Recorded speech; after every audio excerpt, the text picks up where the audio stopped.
Hello mga Cardinero, welcome back to my YouTube channel. Update lang sa ating YouTube channel mga Cardinero. Siyempre, dito ako sa kunyaring greenhouse. Di ba? Eto mga Cardinero, update lang sa aking lettuce for 22 days. Alam ko 22 days na ito mga Cardinero, para makapag-upload ako dito sa aking YouTube channel. Eto, mix ko lang si Rosa na ligi ito nung punla sa 100 heads. Bali, ito lang yung tinanim ko. Parang 2 box lang kasi sabi ko nga ay ligi. Sayang yung solution. Pero sa ngayon, 14 days, hindi naman siya ligi mga Cardinero, di ba? Kaya sabi nung hinayang ako At syempre, Rosa for 22 days. Ito si Almighty for the first time, for fourth time around mga Cardinero. Ngayon lang ako nakapagtanim ng halos pari-parihas ang laki. Yan, kaya masasabi kong baka perfect na nga mga Cardinero. Pero siyempre tuloy-tuloy pa rin yung ating pag-aaral about lettuce. Kasi nga dito sa lugar ko, limited yung sunlight. Kasi nga yan anahaw. Yan, anahaw. Ito ilang-ilang mismo dito sa tapat. At doon sa tapat nun, yan ayan yung kakao. Tapos pagdating dito, amihan, siyempre lumihis yung araw. Andyan si Indian Mango tsaka si 2 puno ng anahaw mga Cardinero. Pero sabi nga, kahit papano nakakapagpalaki ako ng lettuce. Kaya ayan na sila for 22 days. Kaya ako, na-amaze din ako mga Cardinero. Kasi alam ko for time around, ngayon lang ako nakapagtanim ng halos yan tino, pari-parihas na yung laki mga Cardinero. Ayan. Ito si si Rosa, nakaabang na punla mga Cardinero. Ligi din siya, tingnan nyo. Yan. Parang ganito din yun ang nangyari doon sa yan. Parang ganyan din ang nangyari. Pero syempre ay ganun ang nangyari kaya tinuloy ko na. Ito na, pangalawang araw to dito sa transplant ko mga Cardinero. At syempre may mga ginagawa din akong experiment para sa aking lettuce. Katulad ngayon mga Cardinero, ito, mayroon ako ditong gumawa ako ng 36 holes. Yan, kaya sabi ko limited yung aking area. Yan, ito si 36 holes mga Cardinero. Ayan, ito yung gagawin kong parang germination area habang nag-aabang yan na ma-harvest para tuloy-tuloy yung pagtatanim mga Cardinero. Yan kasi nakaabang na si Rosa. Kulang-kulang na sa 150 yan. At dito ko, ayan, gumawa ako ng ganito. Ito naman ay experiment lang. 36 holes. 2 muna yung ginawa ko. Meron ako doon. Ayan, 36 holes din yan mga Cardinero. Parang gagawin ko muna is germination area. Habang nag-aantay for harvest nito, syempre dito ko ilalagay yan, yun doon. Yan, nakasingaw na yan, pasingaw na yan for 2 days. Kasi nga dito tayo sa gitna ng syudad.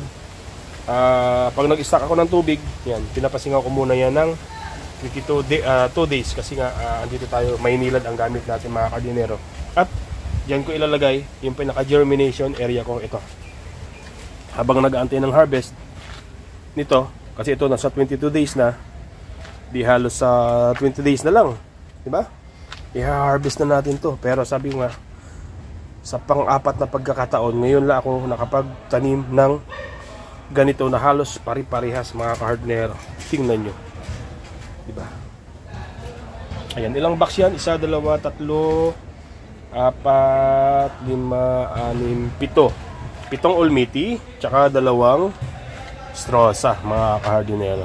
Ayan. Pero pag sinagad ko kasi tanim yan, halos 1, 2, 3, 4, 5, 6, 7, 8, 9, 10, 11, 12, 13 ang pwede ko ilagay dito na tuna box mga Cardinero. Yan dito sa area, hindi ko na nilalagay yan. Parang dito ko na lang inaano yung punla ko mga Cardinero. At syempre, kasi nga local yung nabili natin na UV plastic. Yan nagkapunit-punit na, kaya tinapalan ko na lang.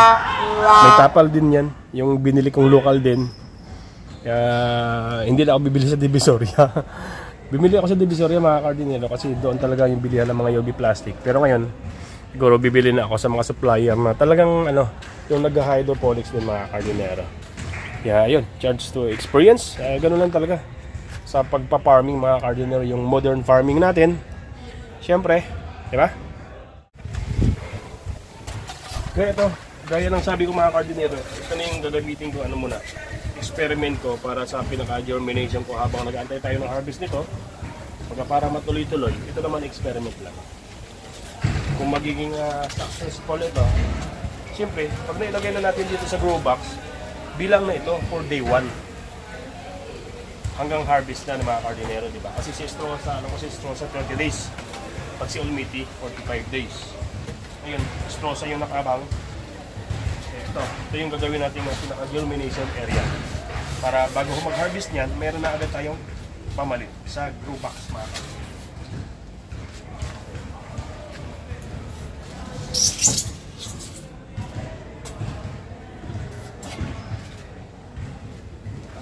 Gumawa din ako ng 14 holes. Ako ang gumawa nito kasi usually halos 15 holes ang tuna box natin na ganito. Pero pakiramdam ko, nagsisikipan sila sa 15 holes. Kaya gumawa ako ng 14 holes na lang. Para titingnan natin kung anong pagkakaiba ng 14 holes to 15 holes mga kardinero. Tapos syempre, habang sinusukat natin ito mga kardinero ha. Sukat ang tubig niyan. Yan, nakasukat yung tubig niyan mga kardinero ha. Plus sukat yung tubig at syempre ginagamitan din natin ng level yan mga kardinero para makita natin yung pantay. At syempre mga kardinero, maliban dito sa ating panukat na styro cup, diba? Ginagamitan din natin ng level yan mga kardinero. Level. Para makita natin yung kapantayan. Diba? Yan o. Diba? Tapos, kaliban dyan, gagamitan din natin ito na yung paglitaw yung tuna box natin o. Yan. Yan natin malalaman kung mag-ano ba sila, magkapantay mga kardinero. Katulad yan. Yan. Ayan. Diba?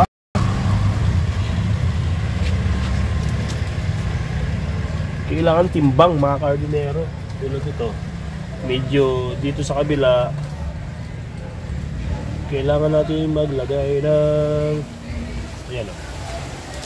Diba mga kardinero? Ganun lang, kasimple. Sukat na yan mga kardinero. Yan yung tubig o. Ayan. So, gahalo na tayo ng solusyon. Ito mga kardinero, halos na to, 14 days na to mga kardinero. Kaya transfer ko na dito sa styro cup. Ngayon, pag mailagay natin to ngayon dito sa ating pang germination area, bilang na yan for day 1 sa grow box mga kardinero. Yan. Kung maging successful dyan yung pinaka germination area natin habang inaabang yung harvest nito, diba?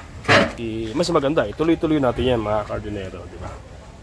Yan, Strosa for 14 days. Sige na mga kardinero, hanggang dito na lang. Bye-bye!